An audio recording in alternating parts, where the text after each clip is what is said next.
একটা সময় ছিল যখন এই কল্লোলিনী কলকাতার এক বাড়ির দালান থেকে অন্য বাড়ির দালানে গল্প কথার আসর বসত। মানুষে মানুষে এক নিবিড় ভালোবাসার ও সুসম্পর্ক ছিল। বাড়ি, পাশে পুকুর, গাছপালা, এই সবই ছিল তখনকার কলকাতার মূল আকর্ষণ।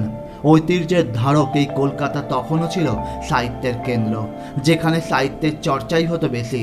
আর এই চর্চায় হাজির থাকতেন প্রবাদ প্রতিম সব মানুষজন।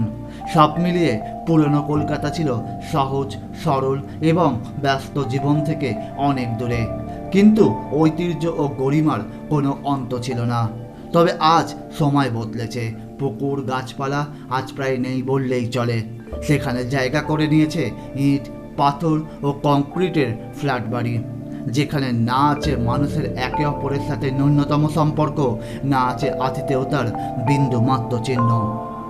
সহজ সরল কলকাতাকে এখন গ্রাস করেছে একদিকে যেমন অট্টালিকা সমান ফ্ল্যাট বাড়ি, তেমনি তীব্রভাবে গ্রাস করেছে রাজনীতির কালো ছায়া, যা আজ সর্বত্র সুদূর প্রসারী।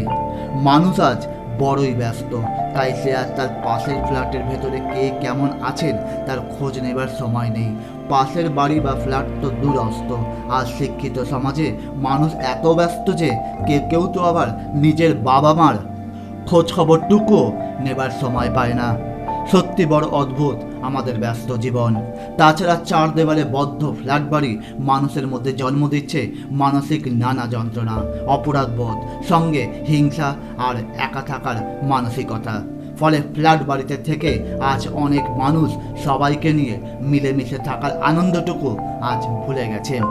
অন্যদিকে পাশের ফ্ল্যাটে খোঁজ না রাখায় বাড়ছে অপরাধ প্রবণতা। অপরাধীরা নিরাপদভাবে ফ্ল্যাট বাড়িতে থেকে তার অপরাধ কর্ম চালিয়ে যাচ্ছে, যা পাশের ফ্ল্যাটের লোকজন এমনকি কাকপক্ষীরাও তার টের পাচ্ছে না। কিন্তু এমনটা কি সত্যি হবার ছিল?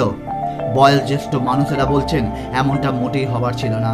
তবে যতদিন যাবে মানুষের মধ্যে লোভ তত বাড়বে, ফলে জন্ম নেবে একা থাকার প্রবণতা, সঙ্গে কিছু না করে একসঙ্গে অনেক টাকার মালিক হওয়া ইত্যাদি।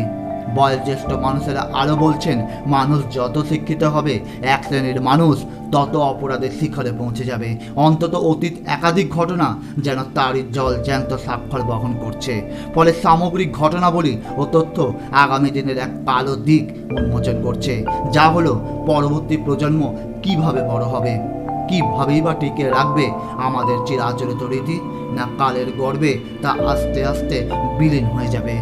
উত্তরটা কিন্তু সময় বলবে। সায়ন দে, টার্গেট নিউজ।